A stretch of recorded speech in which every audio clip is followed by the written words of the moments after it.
परिवार के पास बैठ के इनके आंसू पूछने की हिम्मत है?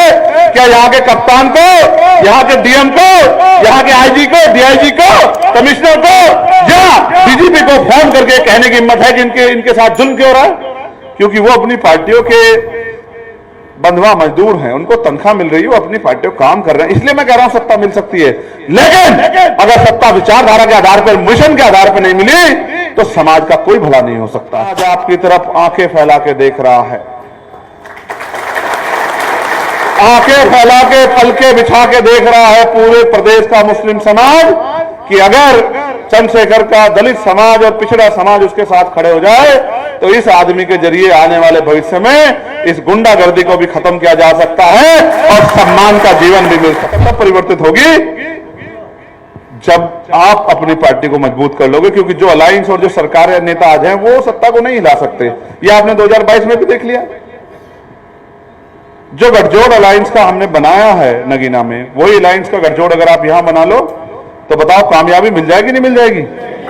तो वो नारा जो है, वोट हमारा राज तुम्हारा, वो सही हो जाएगा कि परिणाम आपके पक्ष में नहीं आएंगे। मुझे बहुत सारे लोगों ने कहा जब मैं गया, मेरी मजाक उड़ाई कि भाई ये आ गया चप्पल वाला आदमी, ये एमपी बनेगा। बताओ ये चप्पल वाला 100 करोड़ वाले हैं। मैं नहीं डरा, मैंने अपने तमाम नेताओं को बिठा कहा कि हिम्मत मत हारो, आप चाहे रूखे में रखना, सूखे में रखना, खाना देना या नहीं देना, जिस तरह से आप चाहोगे उस तरह से आपके साथ गांव जाके मैं भी मेहनत करूंगा, क्योंकि हम सुख सुधार की राजनीति के चक्कर में नहीं। अगर सुख सुधार की राजनीति चाहिए होती तो मैं दिल्ली में पड़ के एसी के कमरे में आराम कर रहा होता पार्टी, लेकिन लक्ष्य के प्रति डटे रहे, इसलिए वो आंदोलन कामयाब कर पाए। अगर आप भी डटे रहे तो मुझसे लिखवा के ले लो, एफिडेविट ले लो, मेरा नाम चंद्रशेखर आजाद, और मैं आपको संकल्प करके एफिडेविट देता हूं कि 10 साल में देश की सबसे बड़ी पार्टी में आपका शुमार होगा। मुझसे आप एफिडेविट लिखवा लें। संविधान ने उनको बराबर के अधिकार दिए हैं, तो वो महिलाएं भी हमारे साथ बैठी हैं, और दो बहनों को मैं पत्रकारिता करते भी यहां देख रहा हूं। ये संविधान ने अवसर दिए हैं। ये अवसरों की समता का कारण है कि आज राष्ट्रपति महिला है। ये अवसर की समता का कारण है कि पंडित जवाहरलाल नेहरू की बेटी भी इस देश की प्राइम मिनिस्टर बन सकती है। ये अवसर की समता का कारण है कि हमारे परिवार की हमारी बड़ी बहन 4 बार उत्तर प्रदेश की मुख्यमंत्री बनी। ये अवसर की समता का कारण है। लेकिन आप महसूस करो, अगर अवसर की समता खत्म हो जाएगी तो क्या करोगे? देखो, हमें किसी को कोसने से काम नहीं चलेगा। आप ये जानते हैं, कोई भी परिवर्तन प्रकृति का नियम है। कोई भी चीज पैदा होती है तो एक समय आने पे वो कमजोर भी होती है, खत्म भी होती है। जब मैं पैदा हुआ मैं बच्चा था, जब मैं थोड़ा सा बड़ा हुआ तो मैं यंग एज में आया। आज मैं एक मैच्योर आदमी हूं। 10-20 साल में ऐसा नहीं रहूंगा। 10-20 साल मेरी उम्र अब घटने की तरफ को चलेगी, मैं वृद्ध होता जाऊंगा। तो आज जो मेरे अंदर क्षमता है वो 20 साल बाद नहीं रहेगी, और जो मेरे अंदर आज क्षमता है वो 20 साल पहले भी नहीं थी। समझते नहीं समझते? समय के साथ चीजें बनती हैं। पिछला आंदोलन बना, तमाम साथियों ने सींचा और हम लोग भी उसके सिपाही रहे। आंदोलन मजबूत हुआ, आंदोलन ने ताकत हासिल की, ताकत आई, समाज में संरक्षण आया, समाज में आगे बढ़ने की हिम्मत आई, मनोबल बढ़ा और हमारे लोग आगे बढ़ने लगे। ठेकेदार भी पैदा होने लगे और डॉक्टर, इंजीनियर, आईएएस, आईपीएस, वकील, जज भी पैदा होने लगे। हमारे यहाँ एमपी, एमएलए पैदा होने लगे, मंत्री भी बनने लगे, हमारी सुनवाई भी होने लगी। लेकिन आप ये जानते हैं, इसमें मेरा आपका दोष नहीं है कि हमारे नेताओं की लापरवाही की वजह से, उनके गैर जिम्मेदार फैसलों की वजह से और उनकी नीतियों की वजह से वो आंदोलन गड्ढे में चला गया। काशीराम साहब कहते थे, सोए हुए आदमी को जगाया जा सकता है, लेकिन जो आदमी जानबूझ के दड़ खींच के पड़ जाए या जो आदमी मर्द हो जाए उसको जगाया नहीं जा सकता है। आप और मैं जानते हैं कि पिछला आंदोलन किस अवस्था में है। आपको क्या उम्मीद है कि उस आंदोलन से कुछ हो सकता है? बताओ जितने लोग यहां बैठे, क्या हो सकता है उस आंदोलन से कुछ? और अगर नहीं हो सकता तो फिर मुझे यह भी बताओ, क्या उस आंदोलन के भरोसे अब समाज को छोड़ देना चाहिए? क्योंकि जुल्म जाति तो बढ़ रही है, हक पे लूट तो, डाके तो पड़ रहे हैं। आप ये भी महसूस करो कि हम विचारधारा को मानने वाले लोग हैं, हम महापुरुषों की विचारधारा का आंदोलन चला रहे हैं, तो हमारे लिए व्यक्ति विशेष नहीं हो सकता, हमारे लिए विचार विशेष हैं। अगर हमारे लिए विचार विशेष हैं तो हमें आंदोलन की गति को रुकने नहीं देना चाहिए। और आज आप जानते हैं कि उत्तर प्रदेश हो या देश हो, पूरे देश में अगर कोई आंदोलन, वैचारिक आंदोलन चला रहा है तो वो भीम आर्मी आजाद समाज पार्टी के नेता और भीम आर्मी आजाद समाज पार्टी के लोग।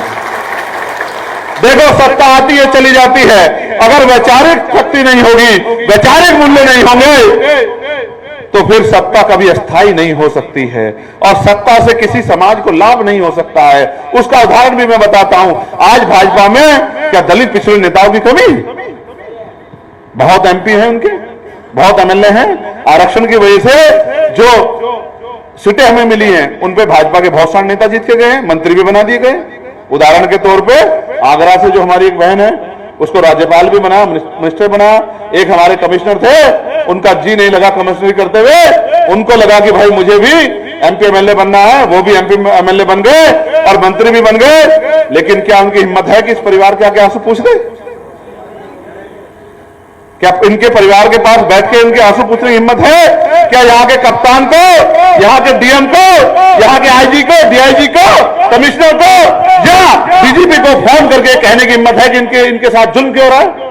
क्योंकि वो अपनी पार्टियों के बंधुआ मजदूर हैं, उनको तनख्वाह मिल रही है, वो अपनी पार्टियों काम कर रहे हैं। इसलिए मैं कह रहा हूं सत्ता मिल सकती है, लेकिन अगर सत्ता विचारधारा के आधार पर, मिशन के आधार पर नहीं मिली तो समाज का कोई भला नहीं हो सकता है। आज आपको विश्वास नहीं होगा और मेरी बात पे विश्वास कर लो, मैं बहुत जिम्मेदारी से कह रहा हूं कि पूरे प्रदेश का मुस्लिम समाज आपकी तरफ आंखें फैला के देख रहा है, आंखें फैला के पलके बिछा के देख रहा है पूरे प्रदेश का मुस्लिम समाज कि अगर चंद्रशेखर का दलित समाज और पिछड़ा समाज उसके साथ खड़े हो जाए तो इस आदमी के जरिए आने वाले भविष्य में इस गुंडागर्दी को भी खत्म किया जा सकता है और सम्मान का जीवन भी मिल सकता है। पूरा पिछड़े वर्ग जो वैचारिक आंदोलन है, जिन्होंने इस बार अलायंस को वोट करके भाजपा को रोकने का काम किया, लेकिन अलायंस का भी सच ये सुन लो, मेरा उनसे कोई झगड़ा नहीं, उन्होंने मेरे साथ जो किया, हमारी पार्टी के साथ जो किया, जो धोखा हमें दिया, कोई बात नहीं, उनकी अपनी इच्छा मजबूरी हो सकती है। लेकिन आप ये बताओ, क्या उनमें से किसी नेता के अंदर हिम्मत है कि वो हमारे मरे हुए भाई के लिए कुछ बोल जाए? क्या उन तक खबर नहीं जाती? क्या उनके नेता नहीं पहुंचाते? क्या उनके अंदर हिम्मत है कि वो प्रमोशन रिजर्वेशन पे पार्लियामेंट में बोल जाए? हमारे कर्मचारियों के लिए लड़ने में हिम्मत है? क्या उनमें हिम्मत है मॉब लिंचिंग पे लड़ ले? नहीं, उनके अंदर हिम्मत नहीं है। उनको तो वोट चाहिए। आपने वोट दे दी, अब वो वोट लेके अपने अपने घरों में बैठ गए। जब आप पे जुल्म होगा तो आप आंखें उठा के देखोगे, तो आपको बिना आंखें उठाए देखे अगर कोई शख्स खड़ा मिलेगा तो वो भीम आर्मी आजाद समाज पार्टी का कार्यकर्ता होगा, जो जाति धर्म से ऊपर उठ के जिसके मन में समाज के लिए पीड़ा है। वरना आपको बताओ कौन इन सरकारों से मरने के लिए लड़े? आप बताओ। और आपके सामने मुझसे आपसे कुछ छिपा हुआ है क्या? अगर जरा सी गोली इधर हो जाती तो आज चंद्रशेखर एमपी नहीं, आपके घरों में तस्वीरों में होता कि हमारा एक भाई था जो हमें जगाने के लिए लड़ रहा था, लेकिन हम उसको बचा भी नहीं पाए, वो हमारे बीच से चला गया। महापुरुषों का तो आशीर्वाद है। 3 बार जान से मारने की कोशिश की गई और आज भी आप जानते हैं, मेरे साथी जानते हैं मैं कितनी कठिन परिस्थितियों में, क्योंकि मंत्री जी ने कहा कि वो परिवार आपका इंतजार कर रहा है, भाई आपको आना है, आप भरोसा करो। मेरी प्रदेश अध्यक्ष जी से बात हुई, मेरी रीढ़ की हड्डी में इतना दर्द है कि मैं लेटने की स्थिति में भी नहीं, मगर मैंने इनसे नहीं कहा एक बार भी कि भाई कभी मंत्री जी का मनोबल ना टूट जाए कि हम यहाँ 10 दिन से अड़े हुए। अब ये बताओ, 69 साल के हमारे भाई डटे हुए हैं 10 दिन से वहां, तो इससे क्या एमपी एमएलए बन रहे हैं क्या? आप समझो ना, ये क्या है? इस समाज के प्रति प्रेम है, ये दर्द है, जो अपनापन जो है वो अपनापन है, इसको हमें समझना पड़ेगा। तो इसलिए मैं फिर भी पूरी हिम्मत करके चलाया, क्योंकि आपका मनोबल नहीं गिरना चाहिए। काशीराम साहब कहते थे समाज में 5 तरह के बल होते हैं। पहला बल बुद्धि बल, जो आदमी को जीवन के साथ मिलता है। दूसरा बाहुबल, जो उसके शरीर के साथ चलता है। और तीसरा, क्योंकि समाज बड़ा समाज में संख्या बहुत होती है तो वो जनबल होता है। और चौथा उसका धनबल होता है, जो समाज की पूंजी होती है, जो माँ बाप का दिया होता है, प्राकृतिक होता है, आर्थिक रूप से होता है। और ये चारों बल बेकार हो जाते हैं अगर 5वां बल किसी समाज में ना हो। और उस 5वें बल का नाम है मनोबल। जिनका मनोबल गिरा हुआ होता है वो कोई लड़ाई नहीं लड़ सकते। आज अगर देश में सत्ता से टकराने का मनोबल किसी में है तो वो आजाद समाज पार्टी भीम आर्मी के योद्धाओं में। इस बात का हमें गर्व करना चाहिए। और इसी बल के आधार पर हमने देश की 3 राष्ट्रीय पार्टियों को धूल चटाने का काम हमारे योद्धाओं ने नगीना में किया। और आप नहीं जानते, एडी चोटी का जोड़ लगाया। जो लोग आज हमसे पूछ रहे हैं कि आप इस अलायंस की तरफ हो, इस अलायंस की तरफ हो, मैंने उनसे यही पूछा कि आप ये बताओ, जब ये दोनों अलायंस एडी चोटी का जोड़ लगा के मुझे हराने के लिए वहां प्रयास कर रहे थे तो अगर नगीना की महान जनता और भीम आर्मी, आजाद समाज पार्टी और बहुजन समाज के लोग मेरा संरक्षण नहीं करते, मुझे ताकत नहीं देते, मेरी बात को सही मान के वोट को सही जगह प्रयोग नहीं करते, तो फिर मैं इनके खेमे में आने लायक रहता ही कहां। ये तो पूरा बल इस हक वंचित समाज का है, जो समय समय पर निर्णय लेके अपना नेतृत्व तैयार करता है, जिस नेतृत्व को लंबे समय तक वो देखता परखता है, पिन मार मार के कि भाई ये कहीं झूठा तो नहीं है, ये धोखेबाज तो नहीं है, ये स्वार्थी तो नहीं है, ये लालची तो नहीं है, ये किसी का भेजा हुआ तो नहीं है, ये दुश्मन का आदमी तो नहीं है, ये हमें छोड़ के तो नहीं जाएगा। और जब वो देख लेता है कि ये तो 100% हमारे लिए ईमानदार है, फिर वो साथ देता है। इसी का उदाहरण है कि वहां हमारी पुरानी पार्टी को 1% वोट मिला और 99% समाज का वोट हमें मिला। ये समाज में बदलाव है। और आज आप नहीं भरोसा तो आप देखो, भले ही भारत का मीडिया उस तरह से ना दिखाए, लेकिन ये कड़वा सच है। जहां जहां उपचुनाव है आप पता करा के देख लो, उनके अंदर ये प्रबल इच्छा है कि इस बार हमें यहां से आजाद समाज पार्टी का असेंबली का मेंबर जिता के भेजना है। उनके मन में ये इच्छा बहुत मजबूत हो रही है बिना आपके पहुंचे। आज दौड़ लग गई है, माननीय प्रदेश अध्यक्ष जी यहां बैठे हैं, एक एक सीट पे 20-20 प्रत्याशी हमारे पास आ रहे हैं कि साहब मुझे भी लड़ा दो, मुझे भी लड़ा दो। मगर मैंने इनसे कहा कि मिशनरी व्यक्ति को लड़ाना है, जो जब वोट जनता उसको दे दे और वो असेंबली में जाए तो उसका मुंह किसी भी तरह से किसी भय में चुप ना हो जाए, और जनता की आवाज वो जिस तरह से पार्लियामेंट में हम वहां लड़ेंगे उस तरह से असेंबली में भी उठाने का काम करे। क्योंकि इस चुनाव से पहले हमारे ऊपर बड़ी तीखे आरोप लगते थे कि उनकी जमानत जब्त हो जाएगी, उनको इतने वोट मिलेंगे, उनको उतने वोट मिलेंगे, वो ये कर जाएंगे, वो ये कर। जनता ने, सबका मुंह जनता ने मुंह बंद किया। हमने नहीं किसी को कुछ भी कहा, सबका मुंह जनता ने बंद किया। लेकिन जनता तक हमारा संदेश लेके कौन गया? जनता तक हमारा संदेश ये नीले पटके वाले, ये ऊर्जावान, संघर्षशील आजाद समाज पार्टी भीम आर्मी के नेतागण, जिन्होंने कफन बांध लिया था कि हम साबित करके दिखाएंगे कि हम सिर्फ ये जो भीड़ इकट्ठा करती है, ये भीड़ नहीं है, ये हमारे हमसे प्यार करने वाले हमारे समर्पित कार्यकर्ता हैं। ये बल हम पैदा करके दिखाएंगे और आपने कर भी दिया। पूरे देश में देखिए, उत्तर प्रदेश में बड़ा परिवर्तन हुआ, लेकिन आप बताओ उत्तर प्रदेश में सबसे ज्यादा चर्चा अगर किस सीट की है तो बताओ कौन सी सीट की है? ऐसा क्यों है? ऐसा इसलिए है कि नामुमकिन को मुमकिन करके आपने दिखाया। जब नामुमकिन को मुमकिन आप लोग नगीना में कर सकते हो तो आप खैर में भी कर सकते हो, मुझे इस बात का प्रबल भरोसा। लेकिन ये होगा तब जब आप ये समझ के ना लड़े कि हम प्रत्याशी को लड़ा रहे हैं, जब ये समझ के लड़ेंगे कि हम खुद लड़ रहे हैं और इस चुनाव को चुनाव ना समझ के अपने आत्मसम्मान की लड़ाई समझ के आप वहां जाके जो जो ड्यूटी जिस विधानसभा जिस जिले की लगे वो उतने काम को समय से पूरा करे। और बिना बहुजन समाज में भाईचारा बनाए बगैर हम लोग कामयाब नहीं हो सकते, इस बात का भी आपको ध्यान रखना है। जब बहुजन समाज में भाईचारा पैदा होगा, जब दलित, पिछड़े और मुस्लिम और अन्य धार्मिक अल्पसंख्यक और न्याय पसंद लोग आपको समर्थन करने लगेंगे, और जब हम उनकी आवाज पार्लियामेंट से उठाएंगे और पार्लियामेंट के बाद सड़कों पे उठाएंगे, तो एक विश्वास जो बनेगा किसानों में, मजदूरों में, नौजवानों में, महिलाओं में, उसी विश्वास को हमें वोट की शक्ति के रूप में बदलना है। इसके लिए ये नहीं सोचना है कि मुझे छोटी जिम्मेदारी दी, मेरा कद बड़ा है, मेरा सम्मान बड़ा है, उसको समझना। हमने देखा है एक बार हमारे यहाँ एक हमारी पुरानी पार्टी के बड़ी नेता की जिम्मेदारी, जो बहुत बड़े स्तर का नेता था, एक विधानसभा पे लगाई गई, उनको विधानसभा का प्रभारी बनाया गया। क्योंकि ये हमारे लिए चैलेंज है। पहले तो हमें तय करना होगा क्या हम चैलेंज उठाने के लिए तैयार हैं? तैयार हैं या नहीं है? ऐसे मुट्ठी बंद करो अगर तैयार हो तो। अगर तैयार हो तो ऐसे मुट्ठी बंद करो। और जिनके मन में संकोच बचेगा, मेरा भरोसा है कि अगले 2 महीने के अंदर भीम आर्मी के लोग, आजाद समाज पार्टी के लोग संघर्ष से सारे संकोच खत्म कर देंगे। कैलाश जी और तमाम साथी, राहुल जी और तमाम हमारे पुराने साथी भी यहां बैठे हैं। मेरा आपसे कहना, जिसको बूथ की जिम्मेदारी मिले वो बूथ का काम करे। आपका मुकाबला भारतीय जनता पार्टी से होना और किसी से नहीं होना है, समझ रहे हो?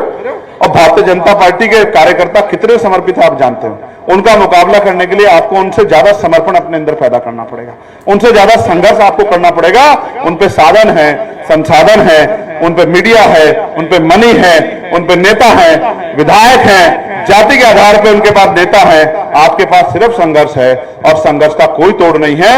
मैं अपने बहादुर योद्धाओं को जानता हूं, जब वो मोटरसाइकिल पे घूम घूम के बड़ी से बड़ी चुनौती को स्वीकार कर सकते हैं तो उनके लिए यही एक चुनौती है। क्योंकि आज मैंने आपकी आंखों में तकलीफें देखी, आंसू देखे, आज मैंने आपके दिलों में दर्द देखा, आपके मुरझाए हुए चेहरे देखे।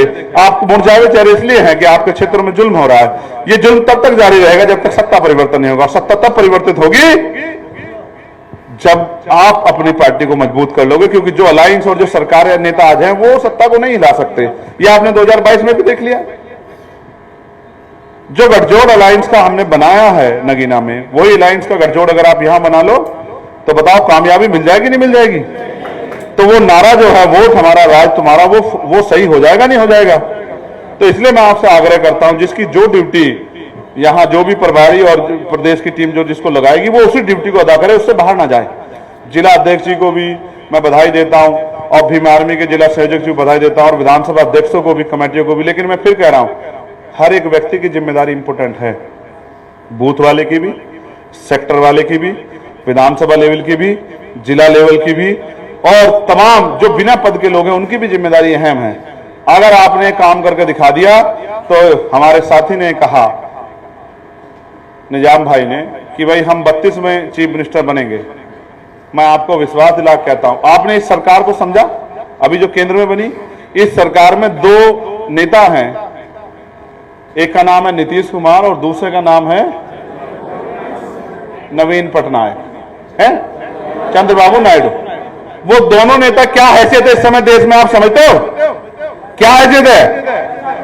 वो चाहे तो दिल्ली की कुर्सी को ऐसे गिरा दे, है या नहीं है? है या नहीं है? तो क्यों कहते हो कि 32 तक जाएगी बात? आप मुझसे लिखवा के ले लो कि 27 में आपके हाथ में ताकत आ रही है, कोई रोक नहीं सकता, कोई नहीं रोक सकता है। क्योंकि जितना मनोबल हमारे लोगों का ऊंचा है, उतना तो सत्ता में बैठे लोगों का मनोबल भी ऊंचा नहीं है। लेकिन ये चंद्रशेखर आजाद भैया की नारे लगाने से काम नहीं चलेगा। ये चलेगा जिसको जो जिम्मेदारी दे दी जाए वो अपनी जिम्मेदारी को बिल्कुल जिम्मेदारी से निर्वहन करे, तब ये काम चले। और देखो, एक बात मैं आपसे कहता हूं, जिन लोगों को आपके आगे बढ़ने तकलीफ होगी वो आपके साथ वाद विवाद करेंगे, इस तरह की उल्टी सी बात। झगड़ा नहीं करना है किसी के साथ। झगड़ा करने को इस तरह समझो, आपको एक सफर तय करना है, बीच में कोई बाधा उत्पन्न हो जाती है, रास्ता खराब हो जाता है, कांटे पड़े हो जाते हैं, सफर जिस चीज से कर रहे हो वो खराब हो जाती, तो आपका समय लगेगा। फिर बात 32 तक ही चली जाएगी, तो 32 तक नहीं जाने देना है, समझ रहे हो? अभी तो बहुत लड़ाई लड़नी है, बैकलॉग की लड़ाई लड़नी है कि नौजवानों को रोजगार मिले। अभी लड़ाई लड़नी है कि आपके क्षेत्रों में इंडस्ट्रियल एरिया लगे, पढ़े लिखे नौजवानों को रोजगार मिले, प्रमोशन में रिजर्वेशन SC ST OBC के लोगों को मिले, इसकी लड़ाई लड़नी है। और महिलाओं को कुटीर उद्योग लग के रोजगार मिले, इसकी लड़ाई लड़नी है। और सबसे बड़ी लड़ाई लड़नी है कि देश का एजुकेशन सिस्टम सुधरे। कैसे? जब तक जिला अधिकारी, जब तक विधायक जी, जब तक सांसद जी, जब तक मंत्री जी, जब तक CO साहब, कोतवाल साहब, पटवारी साहब, सेक्रेटरी साहब और मजदूर साहब और किसान साहब का बेटा एक ही स्कूल में एक ही टेबल पर बैठ के नहीं पढ़ेगा, तब तक सिस्टम सुधरने वाला नहीं। और जब तक सिस्टम नहीं सुधरेगा तब तक उसका बड़े पैमाने पर लाभ नहीं मिल सकता है।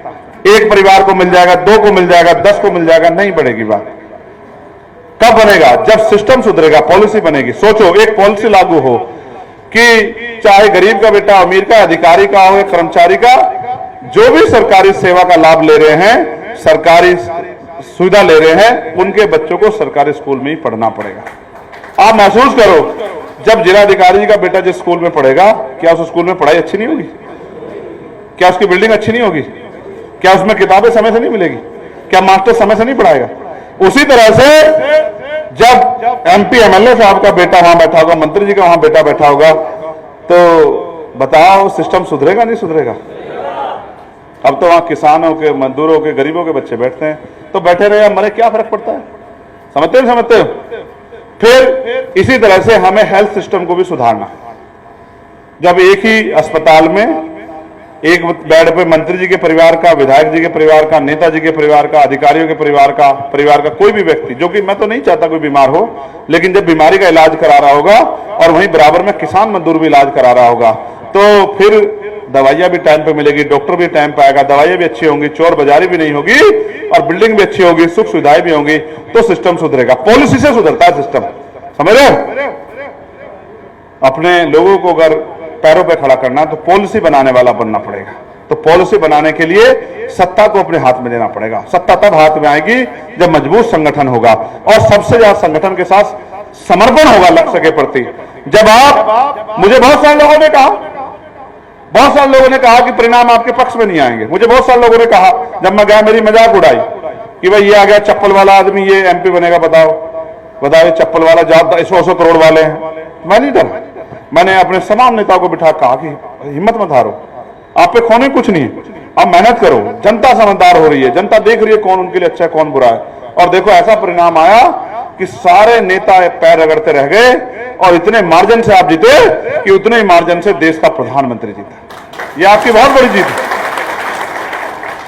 तो इसका मतलब समझो, जनता ने आपको स्वीकार कर लिया कि भाई इनको हमें ताकत देनी। जब जनता ने स्वीकार कर लिया तो फिर आप भी अपनी कमर को कस लो, आप अपनी बात को लेकर समाज के बीच में जाओ, उनको बिठाओ, समझाओ, उनको संगठन से जोड़ो, एक एक आदमी के टच में रहो, उनके दुख सुख में शामिल हो। और परमानेंट सोल्यूशन ये है कि सत्ता में आके लोगों के लिए पॉलिसी बना के भला किया जाए। वरना रोज आना पड़ेगा मुझे, कभी कोई मरा पड़ा होगा, कभी कोई मरा होगा, क्योंकि इन सत्ताओं में तो जुल्म नहीं बंद हो सकता। सोचो अगर आज हमारे हाथ में ताकत होती तो यहां का एसएसपी, वो आज उस पर सेक्शन 4 का मुकदमा दर्ज होता और उसको जेल जाना पड़ता, क्योंकि उनके रहते भी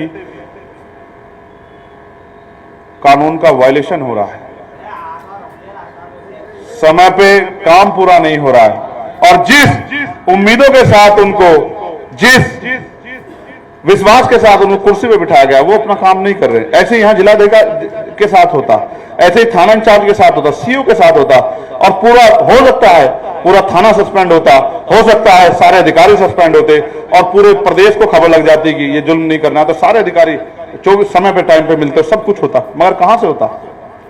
ये तय करने की शक्ति तभी आएगी ना जब नैतिक ताकत मिलेगी। तो मैं अपने साथियों से कह रहा हूं, खैर विधानसभा के साथियों से कह रहा हूं, अपने विधानसभा अध्यक्ष से कह रहा हूं, ये एक एक करके स्टेप चढ़ना है। एक स्टेप आप चढ़ गए, आपने सबका मुंह बंद करके बता दिया कि वोट के आधार पे हम सब ताकतवर बन सकते हैं। और दूसरा स्टेप उपचुनाव में आप इसको आगे बढ़ाओ, मेहनत करो, मेहनत करो, मेहनत करो, मेहनत करो, लगन करके मेहनत करो और फिर बाकी काम मैं भी आपके साथ आके, आप चाहे रूखे में रखना, सूखे में रखना, खाना देना या नहीं देना, जिस तरह से आप चाहोगे उस तरह से आपके साथ गांव-गांव जाके मैं भी मेहनत करूंगा। क्योंकि हम सुख सुविधा की राजनीति के चक्कर में नहीं, अगर सुख सुविधा की राजनीति चाहिए होती तो मैं दिल्ली में पड़ के एसी के कमरे में आराम कर रहा होता। जब समाज पे जुल्म होता है, गरीबों पे, मजलूमों पे जुल्म होता है, जब उन बच्चों को नोचा जाता है, जब बहन बेटियों का अपमान होता है, जब गरीब की जमीन दबाई जाती है, जब किसी की मॉब लिंचिंग होती है, किसी को धर्म के नाम पे, जाति के नाम पे मारा जाता है, तो मेरे अंदर बहुत पीड़ा होती है। लेकिन अब इतनी शक्ति है जितनी से लड़ पा रहा हूं, और शक्ति बढ़ाओगे तो और ताकत से लड़ेंगे। समझ रहे? तो इसलिए मैं पुनः आपसे कहूंगा और बहुत विश्वास से कहूंगा, मुझे अलीगढ़ में बहुत भरोसा है, क्योंकि अलीगढ़ में नौजवान जोश भी है तो अलीगढ़ में अनुभव भी है। अनुभव और जोश का ऐसा मेल जो है, जो अलीगढ़ में है, शायद ये कहीं और हो। लेकिन मैं फिर ये कहूंगा कि महाराष्ट्र से मुझे एक सीख मिली थी, इस सीख पे आप गौर करना, ये बिल्कुल आपके लिए है। आपको बिल्कुल ऐसा लगेगा कि हर व्यक्ति को लगेगा मुझे कहा। जब मैं महाराष्ट्र में एक बार था तो मैं अपने एक साथी के साथ गाड़ी में था, मिशन के साथी के साथ, भीम आर्मी के वो नेता थे। तो मैंने उनसे बात की तो उन्होंने मुझसे एक सवाल पूछा कि भाई ये हमारे लोग आपस में क्यों झगड़ते हैं, एक ही संगठन में काम करने वाले लोग आपस में मनमुटाव क्यों रखते हैं, झगड़ते क्यों हैं? तो मैंने उसको समझाया और इस पर आप सब लोग गौर करना। मैंने कहा कि ये मुंह से दिखावा करते हैं कि हम एक संगठन का, एक परिवार का हिस्सा है, हम भाई भाई हैं। क्योंकि अगर ये मन में मैत्री रखें, मन साफ रखें, तो दो सगे भाइयों में सुबह झगड़ा हो जाता है और शाम के टाइम वो एक प्लेट में भोजन खा लेते हैं। खा लेते नहीं खा लेते? बताओ मेरी बात गलत है सही है? खा लेते नहीं खा लेते? कोई तुम में भी होंगे दो भाई, बताओ झगड़ा होकर शाम में एकजुट हो जाते नहीं हो जाते? एक बिस्तर में सो जाते हैं, एक ही गिलास में पानी पी लेते नहीं पी लेते? इसका मतलब उनके अंदर क्या है? मैत्री का भाव है। और हमारे यहां मुंह पे मैत्री का भाव है, मन में मैत्री का भाव नहीं है। क्योंकि हम ये सोचते हैं कि भाई ये लड़ाई मेरी है उसके, जिस दिन हम ये समझ जाएं कि हम सब मिशन के साथी हैं और सब हम अपना अपना योगदान कर रहे हैं, तो हम किसी से ईर्ष्या नहीं रखेंगे, किसी को बुरा भला नहीं करेंगे, किसी की चुगली नहीं करेंगे, किसी को बुरा नहीं कहेंगे, सब लोग अपना योगदान करेंगे। क्योंकि जितना कर्ज मेरे ऊपर महापुरुषों का है उतना ही कर्ज आप लोगों के ऊपर भी महापुरुषों का है। जो अवसर मुझे मिले हैं वही अवसर आपको भी मिले हैं, वही अवसर देश में रहने वाली हर महिला को और वंचित वर्गों के हर तबके को मिले हैं, हर बेटा बेटी को मिले। ऐसा थोड़ा मुझे विशेष अवसर दिए। तो जब मैं अपने कर्ज को समझता हूं, कर्ज समझता कैसे हूं? समझता ऐसे हूं कि मैं अनुशासित व्यक्ति हूं, मैं पढ़ाई करता हूं, मैं महापुरुषों को पढ़ता हूं, उनके संघर्ष को पढ़ता हूं, किस तरह से इतनी बुरी परिस्थितियों में उन्होंने आंदोलन को चलाया, पेट काट काट के उन्होंने आंदोलन को आगे बढ़ाया, तमाम तरह के आरोप सहे उन्होंने, तमाम तरह के जुर्म सहे, जेलें काटी, लेकिन लक्ष्य के प्रति डटे रहे, इसलिए वो आंदोलन कामयाब कर पाए। अगर आप भी डटे रहे तो मुझसे लिखवा के ले लो, एफिडेविट ले लो, मेरा नाम चंद्रशेखर आजाद, और मैं आपको संकल्प करके एफिडेविट देता हूं कि 10 साल में देश की सबसे बड़ी पार्टी में आपका शुमार होगा। मुझसे आप एफिडेविट लिखवा लें। और जब देश की सत्ता बनाने के चुनाव हुआ करेंगे तो तमाम राष्ट्रीय पार्टियों के साथ साथ आपका नाम भी चला करेगा कि आजाद समाज पार्टी हो सकता है इस बार केंद्र की सत्ता में काबिज हो जाए, क्योंकि आजाद समाज पार्टी के लोग बहुत मेहनत किए हैं और चारों तरफ उनकी बात आगे बढ़ रही है कि आजाद समाज पार्टी के लोग इस लोकसभा को जीत सकते हैं, इस लोकसभा को जीत सकते हैं। मगर कब होगा? जब आप अपने अपने यहां बुनियाद को मजबूत करोगे, अपने अपने काम, और जब आप आपस में एक दूसरे को बुरा भला कहते रहे तो मैत्री नहीं बन पाएगी, मैत्री नहीं बन तो मिलकर लड़ ही नहीं पाएंगे। जब मिलकर लड़ पाएंगे तो फिर नुकसान होगा। अब फिर सोचो नुकसान होगा तो उसका नुकसान कितना कितना होता है। वो नुकसान इतना होता है, हम ताकत में नहीं आते तो ये जो बहन बेटियों पे जुल्म होता है सत्ता में बैठे लोगों के संरक्षण में, तो इसके जिम्मेदार कहीं ना कहीं हम हो जाते हैं। ये जो हमारे बच्चों का भविष्य गड्ढे में जाता है, अधिकार छीनते हैं, तो कहीं ना कहीं इसके जो है अपराधी आरोपी हम लोग हो जाते हैं। जो हमारे लोगों पे जुल्म जाती होती है, जमीनें छीनती है और नुकसान पहुंचा जाता है, और जाति धर्म के नाम पे जो हमारे दलित, पिछड़े, आदिवासी, मुस्लिम और जो न्याय पसंद लोगों के साथ जो जुल्म जाती होती है उसके जिम्मेदार कहीं ना कहीं हम होते हैं। क्योंकि जब लोकतंत्र में वोट हमारा राज तुम्हारा का सिद्धांत और बहुजन समाज के लोगों पे बहुसंख्यक वोट है, तो फिर कम वोट वाले कैसे जीत रहे हैं, ये बात भी समझने का सवाल है। क्या तो हमारे वोट की चोरी हो रही है, या हमारा वोट बिक रहा है, या फिर हम लोग अपने काम के प्रति जिम्मेदार नहीं। तो मेरा मानना अगर हम जिम्मेदार हो जाए तो हम वोट की चोरी भी रोक सकते हैं और हम वोट की बिक्री भी रोक सकते हैं। जब हम चोरी और बिक्री रोक देंगे तो फिर जाके आंदोलन आगे बढ़ेगा। और मेरा मत यह है, मैं इस आंदोलन को बस वहां ले जाना चाहता हूं अपने जीते जी, कि जब एक मेरे जैसा चप्पल वाला भाई भी एमपी एमएलए बन के, मिनिस्टर बन के विधानसभा और लोकसभा में जाकर बैठेगा, जब धन तंत्र की राजनीति खत्म होगी और गरीबों की राजनीति आगे बढ़ेगी, वो तब संभव है जब हमारा संगठन बड़ा मजबूत होगा और संगठन कोज के प्रति, लक्ष्य के प्रति समर्पित होगा। तो जिस भी गरीब कार्यकर्ता को अवसर पार्टी दे देगी, पूरा संगठन मिलकर उसको लड़ाएगा, एक एक पैसा जोड़ के उसकी मदद करेगा, तो एक गरीब का बेटा आगे बढ़ेगा, और गरीब का बेटा आगे बढ़ेगा तो अपने क्षेत्र की समस्याओं के लिए और अपने मिशन मूवमेंट को आगे बढ़ाने के लिए मजबूती से काम करेगा। इस तरह से आंदोलन कामयाब होगा। बस मेरे साथ मिलकर इस आंदोलन को वहां तक ले चलो जहां तक ये भाव पैदा हो जाए कि हमें मिशन के, हमारे लिए सबसे महत्वपूर्ण मिशन है, हम रहे न रहे मिशन रहना चाहिए। क्योंकि मिशन जब जब रहा है तभी अवसर पैदा हुए हैं, और जब जब मिशन खत्म हुआ है तभी तभी अवसर समाप्ति की तरफ चले गए। आज इस देश में ऐसा लगता कुछ है ही नहीं। तमाम पेपर भर्तियों में पेपर लीक हो जाते हैं, तमाम जो है पहले स्कॉलरशिप मिलती थी, तमाम तरह से अवसर मिलते, सब खत्म हो रहे हैं। तो बचेगा क्या? तो तभी कुछ बचेगा जब आप अपनी ताकत बना लो। आपने मुझे बड़ी गंभीरता से सुना और आप ये भी जानते हैं कि मेरे कंधों में बहुत जिम्मेदारी है। तमाम फोन और तमाम तरह की समस्याओं के लिए भी मुझे संघर्ष करना पड़ता है। हर मामले मुझे अधिकारी कर्मचारियों से बात करनी पड़ती है, क्योंकि लोकसभा की जिम्मेदारी बढ़ गई है। तो लोकसभा में जो कल होने वाला है उस पर भी, और लोकसभा क्षेत्र में जो समस्या उन पर भी मुझे काम करना पड़ता है। तो मेरा आपसे आग्रह है कि बहुत सारे लोग ये इच्छा जताते हैं कि हमें मिलने आना है, फिर मैं उनको डांट के अनुशासन भी समझाता हूं कि भाई बिना बात के मत आया करो, क्योंकि इससे आपका समय और पैसे की हानि होगी। अगर मैं आपको नहीं मिला तो आपका समय और पैसा जाएगा। तो अनुशासन भी मेंटेन करो। अपने नीचे के लोग, जो हमारे विधानसभा के लोग, जिले के लोगों के संपर्क में रह करो, और जिले के लोग जो हैं वो मंडल और अपने जो प्रभारी उनके संपर्क में रहा करो, और उनके जो उनसे सीनियर के लोग हैं वो प्रदेश और राष्ट्रीय कोर कमेटी के संपर्क में रहा करो। जब तक आप अनुशासन नहीं बनाओगे तब तक ताकत नहीं। ये अनुशासन ही तो है, ये अनुशासन है कि मैं भी अपने आप को सुरक्षित महसूस मान के खड़ा हूं। लेकिन अगर आप भीड़ जुटा दोगे जिस तरह की आपने वहां जुटा रखी थी, तो आपके बीच से कोई चाकू निकाल के चुपचाप मेरी कमर में घोस के चला जाएगा या मेरे सर में गले में घोस के चला, आपको पता मिलेगा। बाद में आप रोते रहोगे, अरे भैया हमारा तो भाई चला गया। तो भाई क्या कर लेगा जब आप ही लोग नहीं व्यवस्था बनाते? बताओ क्या जवाब है आपके पास कि आप जिस तरह बताओ कमी है क्या कोई? जब गोली चलाने लगे हैं लोग तो चुपचाप चाकू मारने में क्या बुराई है, गोली मारने में क्या बुराई? आप जेब में से देख लो कि क्या ले घूम रहा है इतनी भीड़ में। लेकिन अगर आप ही सिस्टम को नहीं समझ के व्यवस्था नहीं बनाओगे तो कौन बनाएगा? मुझे मौत की परवाह नहीं है, मौत की परवाह होती तो मैं उस भीड़ में घुसता क्यों?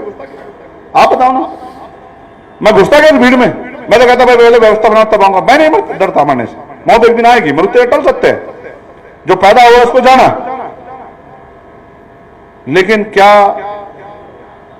अपने लोगों के आंसू पूछे बगैर चले जाना ये अच्छा होगा क्या? कुछ समय तो मेरी बात को मान के आंदोलन को आगे बढ़ाओ, फिर मैं चला भी जाऊंगा तो आप लोग संभाल लेना। समझते नहीं समझते? आज आप पे बल है ना कि सब अधिकारी कर्मचारी आपकी सुनवाई कर रहे हैं, ये बल पैदा हो गया नहीं हो गया? 4 महीने पहले नहीं था ना बल, और अगले 4 महीने बाद हो सकता है और बड़ा बल पैदा हो कि आपके प्रदेश अध्यक्ष सीधे डीजीपी को फोन करें और प्रमुख सचिव को फोन करें कि भाई सुनो, ये अपने इनको समझाओ अधिकारी कर्मचारी को काम नहीं कर रहे हैं, वरना हम इनके खिलाफ विधानसभा के बाहर भी मोर्चा लेंगे और सड़कों पे मोर्चा लेंगे और हम सड़कें बिल्कुल जाम कर नहीं सकते क्या? हम लोग कर सकते हैं। 2 अप्रैल में हमने की नहीं थी क्या? हम चाहे तो सब कुछ बंद कर सकते हैं, पूरा सिस्टम बिल्कुल हिला देंगे हम लोग अगर अपनी पे आगे। अगर जुल्म बढ़ता रहा तो हम करेंगे सब कुछ और इन सरकारों को नाक में नकेल डाल देंगे। क्या हम डरपोक हैं? क्या हम जान रहे हैं कि हमारी जिंदगी कोई मोल नहीं है? क्या हमारी बहन बेटियां, गरीबों की, मजलूमों की बेटियां इज्जत नहीं रखते क्या कि कोई भी उनको नोच दे, कोई भी उनको सता दे? क्या हम मर गए? क्या हो गया हमारी जमीन? हमें समझना पड़ेगा कि हम जो चुप भी थाम के बैठे हैं इसका नुकसान हो रहा, और हमें युद्ध नहीं लड़ना है, हमें संविधान के जरिए सख्ती बनानी है, लोकतांत्रिक व्यवस्था में अपनी ताकत बना। जिस दिन ताकत होगी तो गुंडे भाग जाया करेंगे यहां से, और भागे भी आप जानते हो। और पिछली बार तो नौजवान नहीं खड़ा था आंदोलन में, सीनियर बुद्धिजीवी लोग थे, पढ़े लिखे लोग। इस बार तो नौजवान भी खड़ा है, नौजवान भी खड़ा है, और कर्मचारी अधिकारी वो भी बेचारे मन में उनके, और देखो, और सब एकजुट हो जाएंगे तो बदल जाएगा सब। और फिर मैंने कहा एक बहुत बड़ा तबका जिसको हम कहते हैं पिछड़ा वर्ग और मुस्लिम समाज, और वो इतना लूटा पिटा है, सबको वोट दे दे के कोई इनके मुद्दों पे बात भी नहीं करता, कोई इन पे होने वाले जुर्म पे बोलता भी नहीं। वो बहुत उम्मीद लगे बैठे हैं कि भाई आजाद समाज पार्टी के जरिए हमारे हक की बात होगी, क्योंकि वो न्याय की बात करते हैं, वो सबकी बात करते हैं, वो भाईचारे की बात उनकी। अच्छा, इसीलिए डर है सब लोगों को, इसीलिए डर है कि ये आंदोलन आगे ना बढ़ जाए, वरना सब कमजोर वर्ग के लोग इकट्ठे हो जाएंगे, और ये होने भी हैं। भाई कौन रोक सकता है इसको? जब आप इतनी ईमानदारी से काम कर रहे हो तो कौन रोक सकता है इसको? कोई नहीं रोक सकता। तो पुनः मैं आपका आभार प्रकट करता हूं, और मैं मार्गदर्शन दिशा निर्देश के तौर पे जो मैंने आपसे कहा, मुझे आशा विश्वास है कि आप उस पर आगे चलेंगे। और जो आर्थिक मदद आपने चुनाव में की थी जिले जिले से, मैं उसके लिए भी आपका आभार प्रकट करता हूं, क्योंकि बिना आपकी मदद के इस समय मैं उनका मुकाबला नहीं कर सकता हूं। आप जानते, इतना आसान नहीं है इस समय। आपने जो 1-1 रुपया जुटा के अपने जिलों से भेजा, आपने अपना पेट काट काट के जो मदद की, उसी से शक्ति का निर्माण हुआ। इस शक्ति के निर्माण में मैं अकेला नहीं हूं, इसका श्रेय मुझे नहीं जाता, इसका श्रेय जाता है भीम आर्मी आजाद समाज पार्टी के कार्यकर्ता और नेता को, उनके 10-11 साल के संघर्ष को, उनके संघर्ष को, और हमारे जो बहुजन समाज के बुद्धिजीवी वर्ग हैं, जो कर्मचारी अधिकारी हैं, जो रिटायर कर्मचारी, उन्होंने भी बहुत मदद की, 1-1 पैसा देके उन्होंने आंदोलन को आगे बढ़ाया, और हमारी माँ बहनों ने भी बहुत मदद की। इस तरह से आंदोलन कामयाब हुआ। लेकिन ये बताओ, क्या खैर को कामयाब कर लोगे नहीं कर लोगे? देखो, जब उपचुनाव होगा तो जो सत्ता में बैठे लोग हैं उनमें तो बहुत कोई मनोबल नहीं होगा, और ना ही उनके अंदर जुनून होगा, क्योंकि तो सत्ता में। और जो विपक्ष में बैठे हैं उनके हालात आपको पता ही है। तो मनोबल किस में होगा, जुनून किस में होगा, ताकत किसको बनानी है? आजाद समाज पार्टी को, भीम आर्मी को। तो जब जुनून आपके अंदर होगा तो जीतेगा कौन? वही जीतेगा, जुनून होगा इसके अंदर। ठीक है, तो मैं माननीय प्रदेश अध्यक्ष जी को और ईस्ट जोन के प्रभारी जी को और तमाम हमारे मंडल और राष्ट्रीय कोर कमेटी के नेताओं को और जिले विधानसभा और मीडिया के तमाम साथियों को, मीडिया जो हमारा सेल है उसके, और 1-1 पदाधिकारी को ये कहता हूं कि वो जो भी आदेश हो और जो भी आपका निष्कर्ष हो उसको आगे बढ़ाते रहें। और आज से बस ये सोच लें कि भाई यही हमारे लिए लक्ष्य है। ऐसा ना सोचे कि जब चुनाव की डेट आएगी नहीं फिर तो खराब। साथियों, जैसा कि आपको पता है, बी मिशन टीवी हमेशा ग्राउंड जीरो की रिपोर्ट आपके बीच रखता है। अगर आपको हमारा काम पसंद आता है तो बी मिशन टीवी को आर्थिक मदद करें, जिससे कि हम यूं ही निरंतर ग्राउंड लेवल पर काम करते रहें। स्क्रीन पर दिख रहे क्यूआर कोड को स्कैन करें और अपने दान की राशि बी मिशन टीवी के खाते में भेजें। क्यूआर कोड के अलावा आप हमारी यूपीआई आईडी bmissiontv@ybl पर भी मदद भेज सकते हैं। जय भीम।